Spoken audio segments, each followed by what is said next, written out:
Mga tinugyanan sa Department of Veterinary Medicine and Fisheries kung DVMF sa Cebu City nagpahigayon og pagkisusi sa mga merkado aron pagsiguro nga wa malutsi og mga poultry products gikan sa Luzon nga apektado sa bird flu. Ano ang report?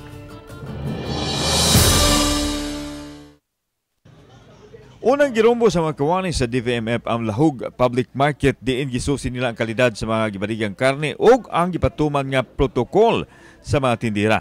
Gitan-aw usab nila kung mituman ba sa nalatid nga presyo sa gibaligya nga mga karne sa naasoing merkado. Among gitan-aw ang mga karne nga gikan bag-ong ihaw kun nabas lay permit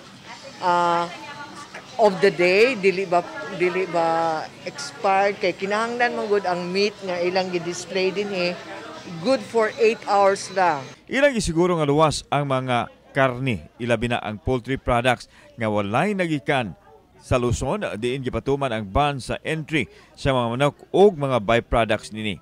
Apil sa gisusi sa mga staff sa DVMF ang outlet o baligyaanan sa mga itlog gikan sa usa ka egg company. Nabantayan sa mga inspektor nga may nabuak ang mga itlog nga gipanglain. Pasabot sa tagdumala nga andam na kining ilabay ug nagpaabot na lang sila sa garbage truck gikan sa barangay nga mokuha nini. Samtang gipadayag sa tagduma nga ang tanan nilang baligyang itlog gikan mismo sa ilang poultry farm dito sa lungsod sa Argao ug luwas rang kanon sa mga konsumidor. Ang kada itlog is kanang i-sanitize gid sa usa.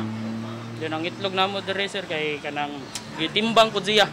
Higpit nga gidili sa pagsuod sa lalawigan sa Sugbo ang mga poultry products sa Luzon subay sa gipagawas nga executive order ni Governor Juan Garcia nga gisagop usab sa dakbayan sa Sugbo. Kauban si Clover Lumayag, ako si Alan Domingo. Balitang Bisdak.